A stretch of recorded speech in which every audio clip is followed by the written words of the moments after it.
The Reds have $20 million to spend this offseason, and we have the perfect way for them to spend it. And it all starts with a power bat to put in the middle of that Reds lineup.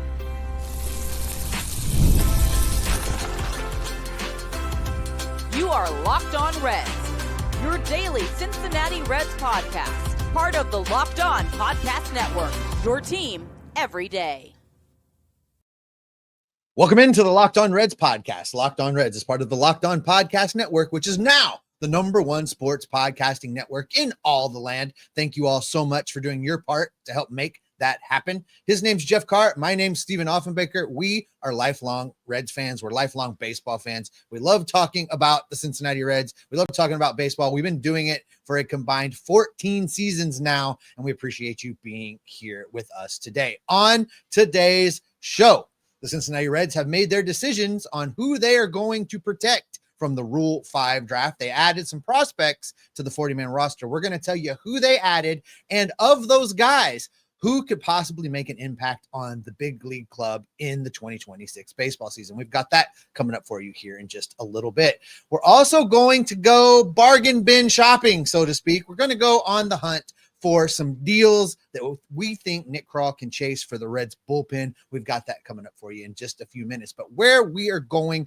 to start is the Cincinnati Reds lineup has had a disturbing lack of power for a long time now. For many, many seasons, they've had a disturbing lack of a true power hitter in this lineup for a lot of seasons now. And they have ignored the outfield for a lot of seasons now. We're going to take a economical approach to how the Reds could fix that problem on today's show, which is brought to you by FanDuel. New customers can get $300 in bonus bets back with just a winning $5 bet on your first bet. Just go download the FanDuel app today to get started. All right, Jeff, let's get started with some bargain shopping, some power hitting bargain shopping, because you have an article out over on SI that did a blind comparison, player A to player B, and it was not very hard for me to figure out immediately that player A was Kyle Schwarber and his 56 home runs. But your player B was interesting because it really feels like one of those players the Reds like to go get. It's one of those guys that was good, had a problem, didn't quite bounce back, needs to prove it, and you get to go make a pitch of, wouldn't you like to prove it at Great American Ballpark?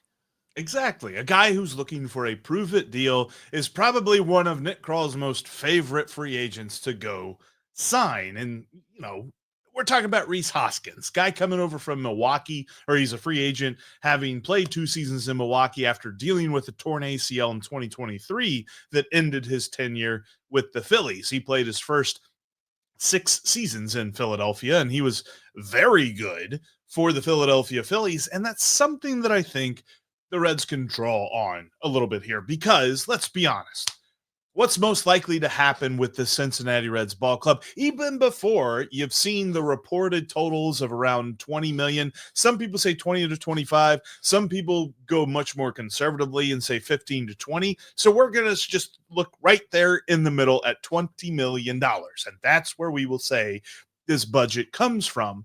And we're going to start with Rhys Hoskins as the signing that the Reds make to put in the middle of their order. He can play first base, played most of his games at first base last year. He played some at DH, but mostly there in first base.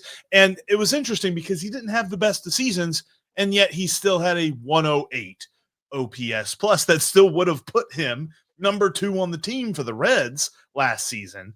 And albeit he was replaced by Andrew Vaughn in Milwaukee, there's been a bit of struggles that he has dealt with. We've talked about guys like Matt McClain, guys like Spencer Steer, and how it's taken them time to get back from pretty substantial injuries.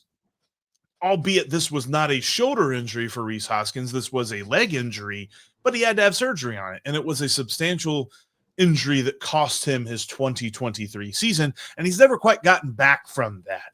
And there's like you said, no better place to get right with the bat than Great American Ballpark. I think it's far more likely, Steve, that the Reds go get Rhys Hoskins. And quite frankly, I would be okay with this. I wouldn't be over the moon, like if they went and signed Kyle Schwarber, but I would be okay with this. And I'd be excited about how the middle of the lineup looked, because this guy is lineup protection for Ellie De La Cruz.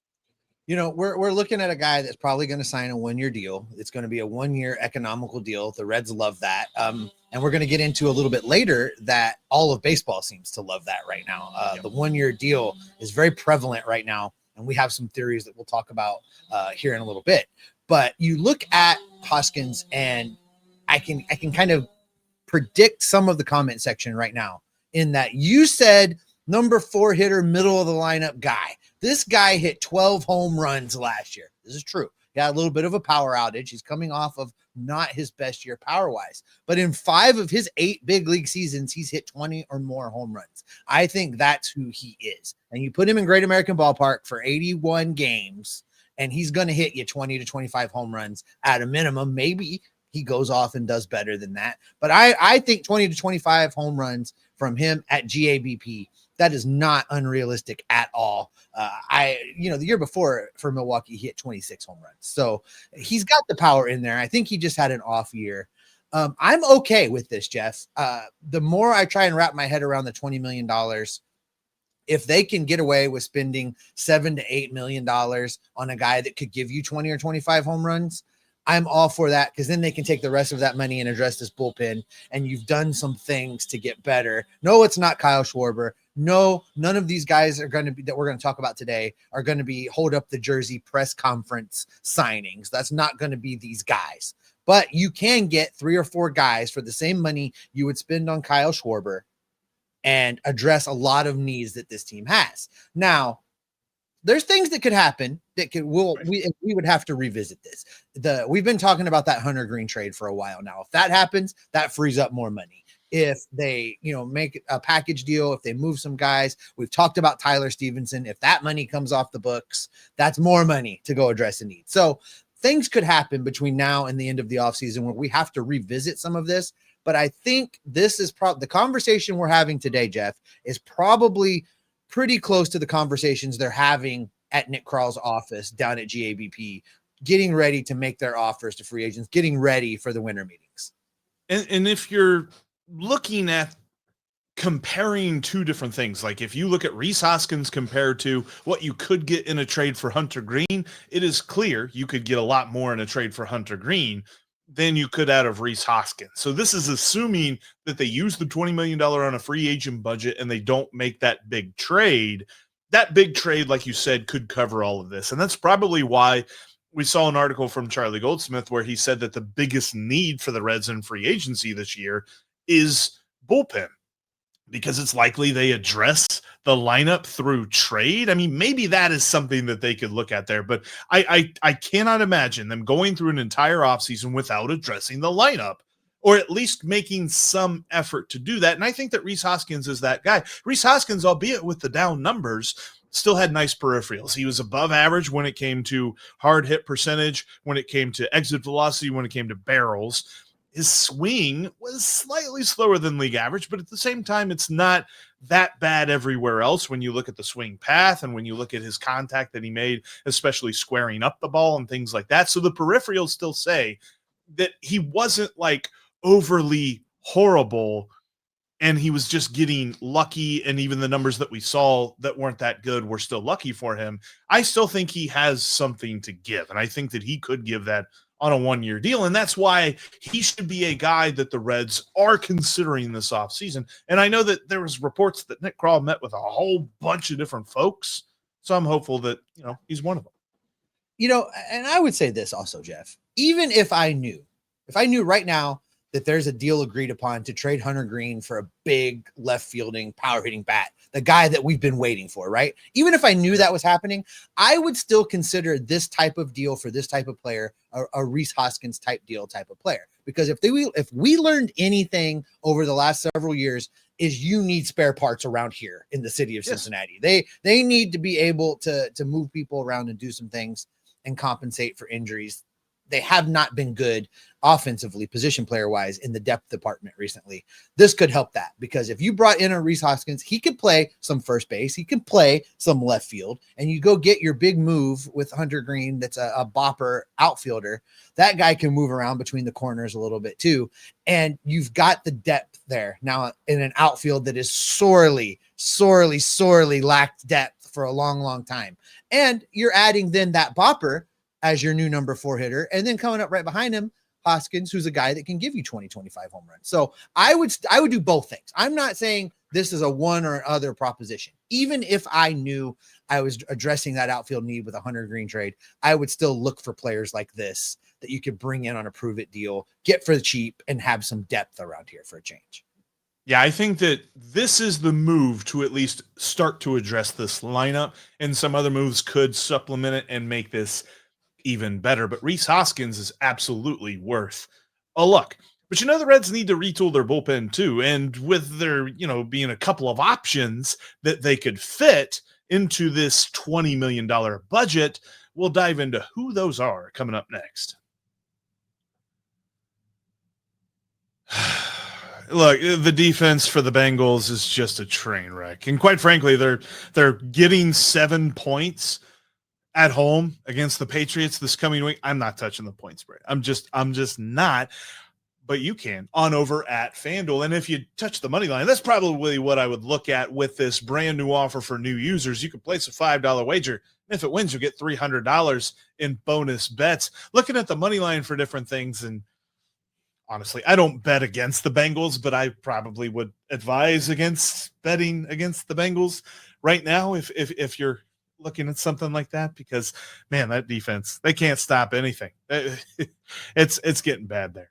And the Bengals could be an interesting fade over on FanDuel on a weekly basis. So make sure you go check them out. Like I said, new users place a $5 wager, and if it wins, you get $300 in bonus bets. Download FanDuel today. Thank you for making Locked On Reds part of your everyday routine. And if you don't make it part of your everyday routine, make sure you hit the subscribe button right here on YouTube and on your favorite podcast app. I would appreciate you if you are in every day or you make us your first listen.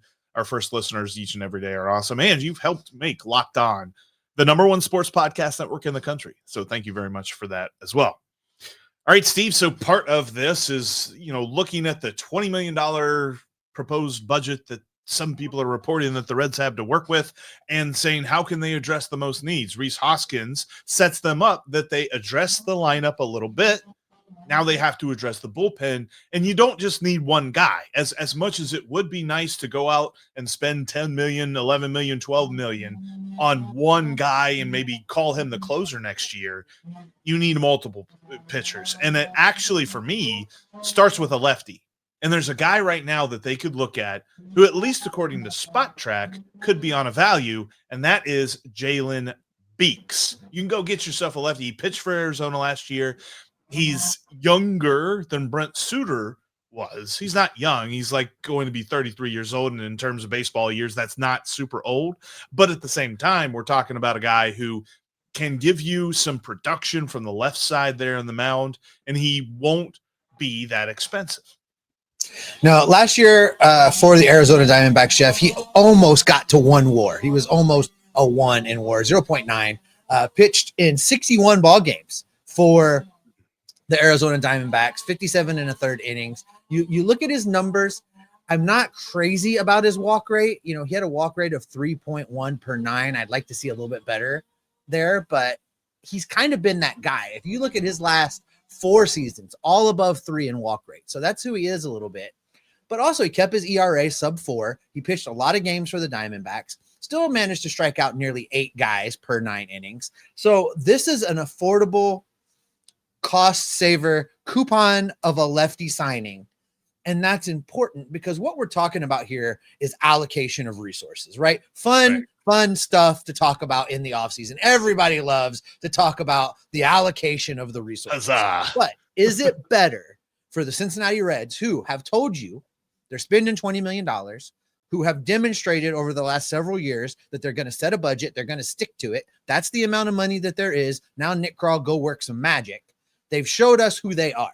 So with that $20 million, is it better to take the $20 million and sign one really good guy and not address any of the other needs on this team? Or is it better to find some bargains and get some good players, but get several good players and address some needs? Well, clearly it's better to spread that around a little bit, but to make it effective, you got to find that one deal, that deal that, doesn't necessarily scream at you, great player, doesn't necessarily scream at you, oh, I'm glad we got that guy. But you went and you got a guy that's effective, that can get the job done, that has a proven track record, but that you can get on the cheap. We're talking about $2 million here, which saves you 5 or 6 that you can now slide on over and get that other bullpen arm that automatically drops into the A group. And that's the important part of this. And that's the other thing we kind of forgot to mention that with Rhys Hoskins is that Spot Track has him valued around $7 million per year. I'd say he probably gets a little bit more than that, but not much more. So we're probably talking somewhere between like 7 and 10. Let's say, for the case of this exercise, he gets 8. And let's say that Jalen Beeks gets 2. So now you got $10 million that you can play with, and there's 2 options that you could go look at to at least give you confidence in the back end of your bullpen. And I would really look at, firstly, at Devin Williams. Now, there's a really good chance that his demand pushes his price past that $10 million point.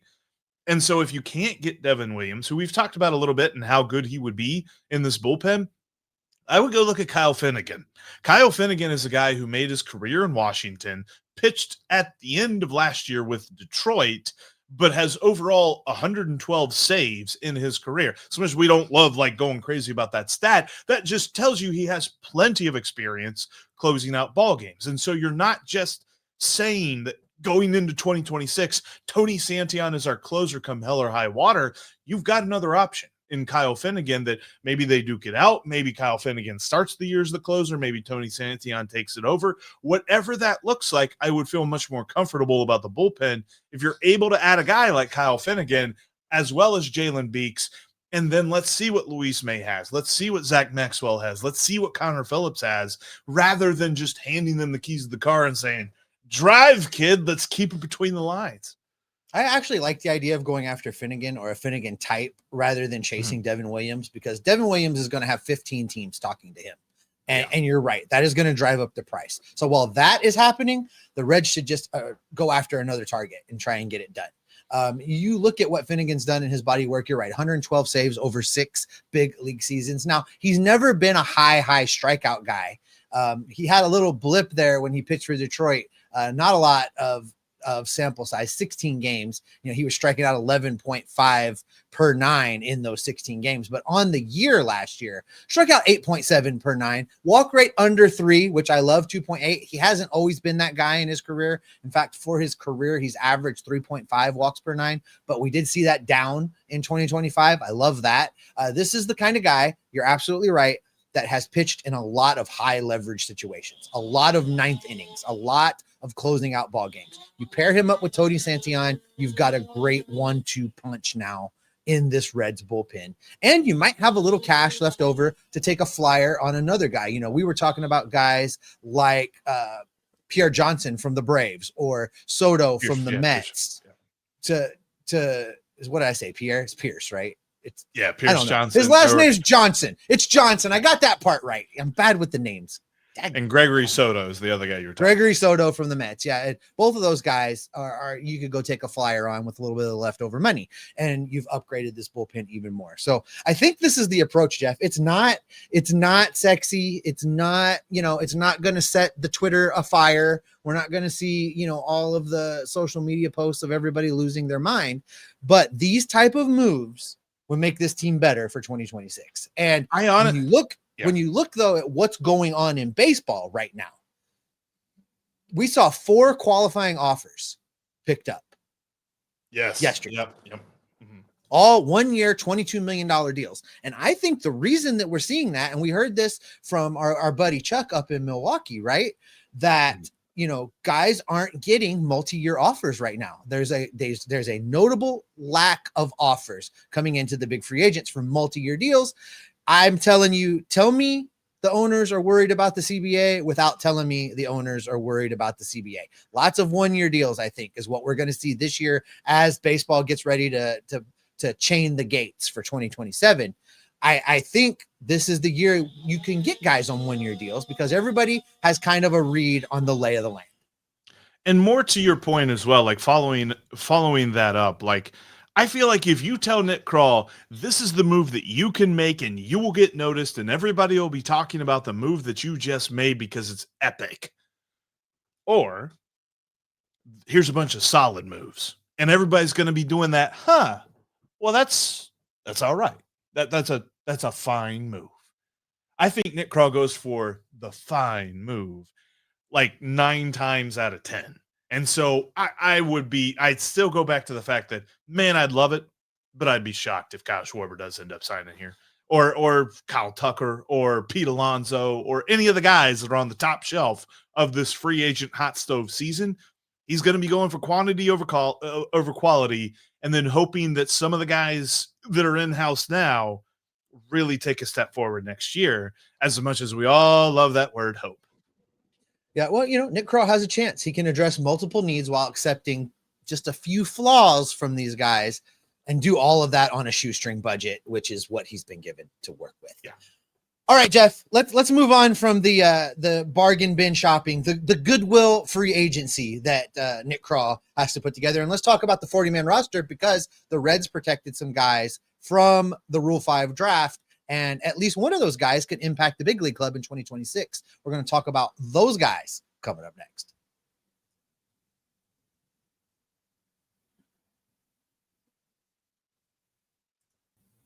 If you can't watch us on YouTube, guess what? We're available on every single podcasting app that's out there. I think if you find one we're not on and you need us to be there, just message Jeff. He can probably make that happen for you. Take us to the gym, take us in the car, take us for a walk. We'll go anywhere you want to go and talk Reds baseball with you along the way. All right, Jeff. 40-man roster has some new additions. The Reds protected a few guys from the Rule 5 draft. And in one case, it's a guy that we expect could have a shot at some big league playing time in 2026. Yeah, I think we are both of the assumption that the 4 guys that were added, Hector Rodriguez has the best chance to make an impact on the Major League roster next year. Now, that's not to say that Edwin Arroyo, Leo Balcazar, and Jose Franco just don't have any chance to surprise us there, but it's less expected. So what happened was the 4 guys that the Reds added, right-handed pitcher Jose Franco, shortstop Edwin Arroyo, outfielder Hector Rodriguez, and infielder Leo Balcazar are now all on the 40-man roster. There was one move in order to open up space for Balcazar, and that was the Reds designating Carson Spires for assignment. Carson Spires had Tommy John surgery in July, which I honestly forgot until I saw that the Reds DFA'd him, and I was like, wait, what? And then I'm like, oh, yeah, well, duh. If he's not healthy, then what's the point? So he is no longer on the 40-man roster, and Leo Balcazar is. Leo Balcazar's had a very nice fall in the Arizona Fall League. I don't necessarily think that puts him on the short list to get caught up, but he's only 21. He's still developing there. Edwin Arroyo as well needs to show some things, and he needs to hit in AAA, I think, before the Reds really get excited about his call-up, but we'll see that. And then Jose Franco did pitch a little bit in AAA last season. He had 51 1/3 innings in Louisville. He had a strikeout per 9, a 9.1. He did have a walk per 9 of 4.9, so you'd like to see that come down. But ultimately, he could be a guy, at least on the radar. We know it takes a village when it comes to pitching through the 162. And so he could be one of those guys on the long list of possible arms to throw on the mound at Great American Ballpark. But I would expect that Hector Rodriguez would have the biggest opportunity of the 4 to make the biggest impact. Yeah, there was no real surprises here. And in fact, when we talked about this the other day, this is pretty much what we said was going to happen. You, to your credit, identified Balcazar as a guy that could get Rule 5 protection, could get added to the 40-man. And it turns out, sure enough, the Reds made that happen. Carson Spires, I feel bad for that guy. Like, every time he seems to get rolling, he has an injury, and, he may have used up his time. Like, I don't know. But it could be like a TJ Antone deal, right? They designate him. He either accepts it or doesn't, works out a new deal, sticks around while he rehabs, and then sees if he can still pitch. His days may not be over, but, I get the need to, handle the paperwork in such a way that you can get the guys protected that you want to protect. We haven't spent any time talking about whether or not we think the Reds will add via the Rule 5 draft, and I'm going to say that I don't think they will. given what they've done with the roster. I think they're not going to add a guy. They'd have to create more space. So I see this as saying we want to protect these guys. We're not going to really go look for any new blood in the Rule 5 draft. And we're going to reevaluate things once we get to spring training and can slide some guys back to the injured list. The only possibility I would see is if they make a trade and they get a bunch of prospects or something like that. Like maybe they trade Brady Singer and they just get prospects back. But I just don't see that happening. I don't think that Nick Krall is making that kind of trade this offseason because it feels like you got to do one or the other. You got to, make the major league team good for the playoffs, or you need to build for the future. And just with the way that things are going right now, it kind of seems like it'd be difficult to do both at this point. And so for me, I think that I don't think that there's no chance, but I think it's highly unlikely that they do. Think about this too. When you make a Rule 5 selection, we've said this before, but when you make a Rule 5 selection, that player has to be on your 26-man major league roster all season long. And if at any point you go to send him down, then you must offer him back to the team you picked him from for $50,000. And so I just don't necessarily see that happening. Like there could be a guy that the Reds would pick that could be a bullpen option, but that would have to just take a trade where you're getting somebody off the 40-man roster. I don't see it happening, but crazier things that happen. And all the while, we continue to wait for the Reds to do something. I'm starting to be the guy with the stick, Jeff. Like just it's still early. It's so early. I know the everydayers are with us on this. This is the part of the season, the off season, I hate the most. Nothing's going on. They're gearing up for the winter meetings. Nobody's really making moves. It's just a lot of trying to guess what they're going to do next. And I'm ready to get to these winter meetings and see some things happen. And be able to kind of at least determine a direction. Yeah, and I think too the other part of this that we're talking about, prospects who could make an impact or whether the Reds make a Rule 5 move or not, I'm not rooting for that to happen because it kind of feels like if any one of these four guys are called upon to make a big impact, that's because the Reds didn't make an impact move this offseason. And that's really what we're looking for, whatever that might be. If that's a trade, if that's adding a quantity of guys like Rhys Hoskins and Kyle Finnegan and Jalen Beeks or some other pairing of relievers to go along with a power bat. There's some other guys too. Like we could conceivably see a move to bring in Miguel Andujar. He plays left field every day, things like that. There's some things that the Reds can do that they don't have to just completely ignore certain needs of the roster, and they can still make this team better. So ultimately, I feel like if the Reds are calling upon any one of these four guys or making a Rule 5 selection that they will keep on the roster all year long, then we're not talking about the right things for this roster. Can you imagine Nick Krall looking at a camera and going, we didn't feel like we needed to sign an outfielder. We just added Hector Rodriguez to the 40-man roster. We're done. We're finished. 4 players. Problem solved. I mean, that's as good as a trade deadline acquisition, Steve. That's as good as an offseason signing, Steve, is adding these guys. Let's not. God help us. That's the kind of stuff. Like, okay, you mentioned this too. Let's address this before we end today. Like, 4 guys accept the qualifying offer. That's never happened in an off season. What they say, like, since the qualifying offer was created, 144 have been given out and only 14 have been accepted until this year, where 13 were given out and 4 were accepted. Far higher percentage than we've ever seen. It does make me wonder a little bit, not just from players looking for multi-year deals, but just fans waiting for their team to make a move and do some things and all this other stuff. I don't even necessarily think it's a Cincinnati problem at this point. It kind of feels like it's going to be a Major League Baseball problem where this offseason feels like it's going to be quiet. There's going to be points where things happen, but they're going to be few and far between. Yeah, and I think that the guys that do get multi-year deals, it may run all the way into spring training before we see them. I don't know that they're going to happen quickly.